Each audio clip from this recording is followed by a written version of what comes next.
World Gold Council také publikoval čerstvý průzkum, ve kterém se dotazoval 74 centrálních bank vyspělých a rozvojových zemí, co plánují vlastně dělat se svými zlatými rezervami. To znamená, zdali je hodlají držet nebo zvyšovat, snižovat a tak dále. A tohleto vlastně ty odpovědi, ta anketa, nám dost jako napoví o tom klimatu, o tom, jak sami ty centrální banky vnímají ten trend nebo vnímají tu situaci.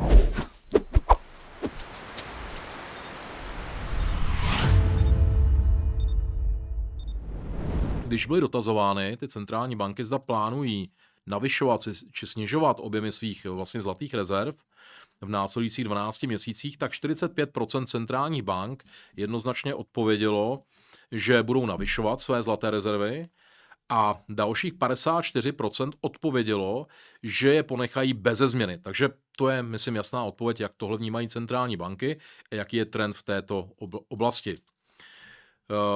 Takže vlastně, když se podíváme na ten graf nebo na to schéma, které nám tady popisuje, jaké očekávání tedy mají centrální banky v těch následujících 12 měsících z hlediska změny těch svých zlatých rezerv, tak ten obrázek tady vlastně máme poměrně jasný.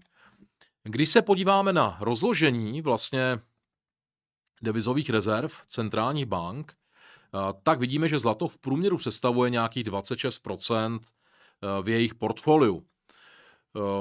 Vlastně je to rozložení devizových rezerv za ten třetí kvartál v roce 2025.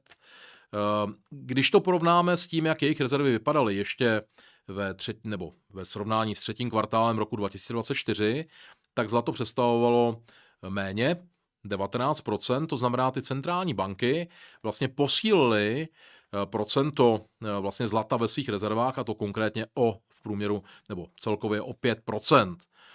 No, takže to také vypovídá o tom, jak centrální banky vnímají tu situaci, jaký ten trend tam je.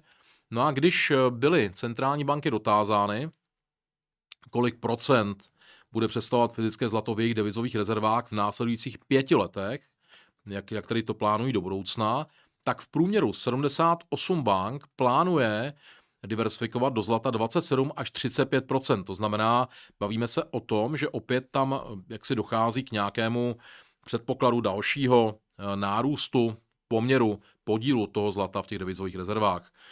Takže 78% bank plánuje diversifikovat do zlata 27 až 35% svých devizových rezerv. Další věc, kterou já považuji za velmi zajímavou, je chování vlastně asijských trhů. To znamená, jak vlastně vypadají ty nákupy zlata na těch asijských trzích. Ty asijské ekonomiky jsou rostoucí. Já jsem se nedávno vrátil z Asie, byl jsem napůl pracovně, napůl soukromně v Thajsku, takže tam jsem viděl tu dynamiku a můžu srovnávat Thajsko před 10 lety a dnes, takže a ty další země okolo jsou na tom velmi, velmi podobně.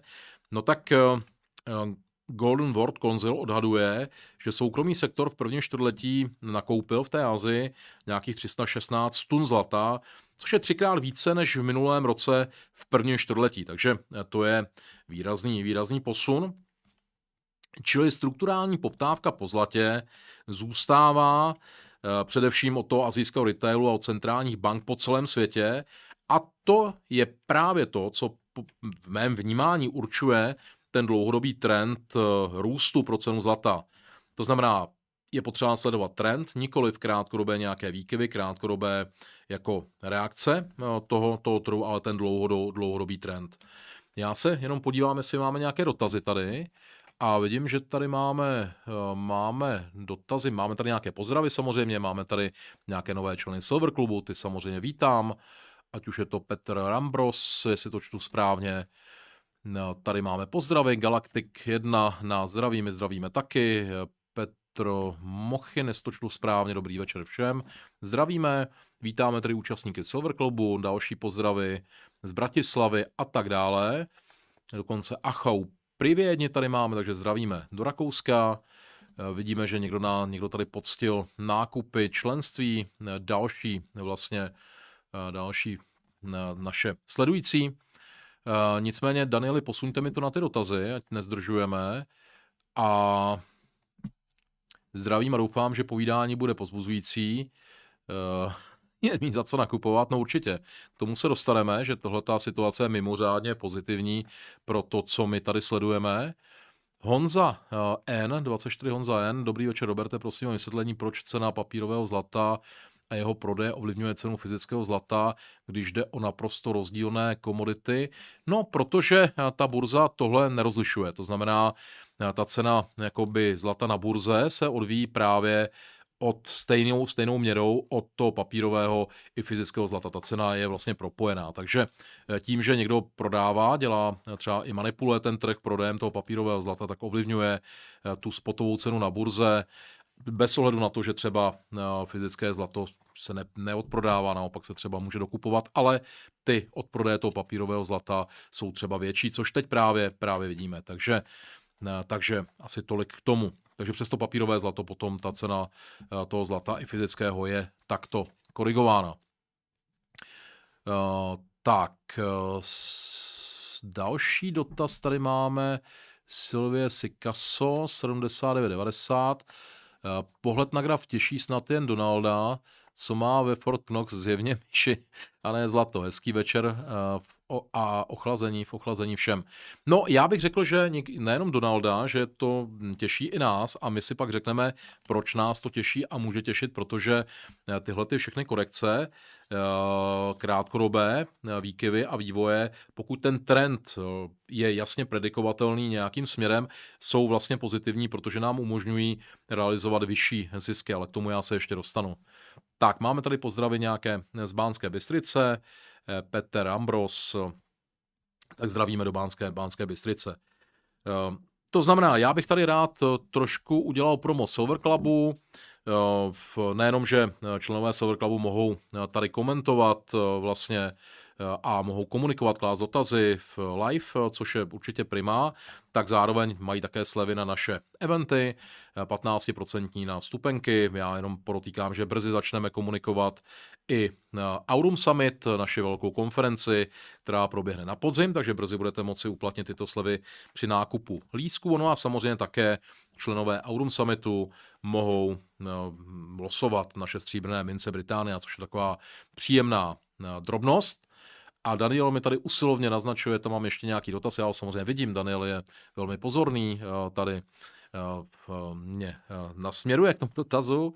A Jan Melichárek, jaká bude cena stříbra ve vztahu ke zlatu? No, já myslím, že když se podíváte na dlouhodobé trendy vývoje ceny stříbra, vývoje ceny zlata, tak vidíme, že to stříbro víceméně v posledním období korigovalo nebo kopírovalo vlastně vývoj ceny zlata, takže já myslím, že ten poměr bude zachován a že to, co si tady říkáme o zlatě, to stříbro bude v nějakém poměru kopírovat. Takže že by došlo k nějakému jako přehodnocení jako ceny zlata vůči stříbru nebo obráceně, já bych neočekával. To znamená, ten poměr tady, to, o čem my si povídáme, ten poměr nějak nemění. Tak, pojďme dál. Dotazy jsme snad v tuto chvíli vyčerpali. Předpokládám, že nějaké ještě přibydou a my se k nim dostaneme na závěr. Máme tady část 3 a to jsou úrokové sazby a silný dolar. To je přesně to, co ty banky, které jsme na úvod citovali, mají jako ten trend, který vedl k té korekci, ke snížení ceny zlata. Ty vysoké úrokové sazby a silný dolar jsou takový protivítr, který vlastně vane proti růstu ceny zlata a vede třeba právě k těm korekcím. Trhy očekávají, že úrokové sazby vzhledem k tomu, že ve Spojených státech roste inflace, porostou nebo zůstanou vysoké minimálně a spíš se budou zvyšovat. My vidíme, že ta inflace ve Spojených státech dosahuje v tuto chvíli nějakých 4,2%, což lze považovat a ekonomové to považují za již mírně zvýšenou vlastně inflaci, protože cílová inflace Fedu je kolem 2%. Fed drží úrokové sazby relativně vysoko, drží je na 3,5, v tom pásmu 3,5 až 3,75%, což není málo. No a když se podíváme na chování zlata v korelaci s úrokovými sazbami, což si ukážeme za chvilku, tak vidíme, že zlato téměř jako zákonitě roste, když sazby klesají a naopak stagnuje, když jsou vysoko, což vidíte tady a vidíte, že to je vlastně jakýsi fyzikální téměř zákon. Otázka ale je, a ta je zásadní, zda zvyšování úrokových sazeb je něco, co si teď americká centrální banka Fed může vůbec dovolit. Já se domnívám, že ne úplně, protože centrální banka, americký Fed, a my na to upozorňujeme dlouhodobě, je trošku jako princezna koloběžka, trošku oblečená, trošku neoblečená, protože balancuje na hraně mezi tím, jak si hlídat tu měnovou stabilitu, cenovou stabilitu z hlediska inflace a jak hlídat, jako aby jí nespadla ekonomika do recese. Navíc ještě tady máme situaci, kdy Spojené státy čelí problému, kdy v roce 2026 je splatných 8,2 bilionů amerických dolarů státního dluhu. Státního dluhu, který je potřeba refinancovat, a to je logicky zásadní částka, která v té státní pokladně samozřejmě jako není americké.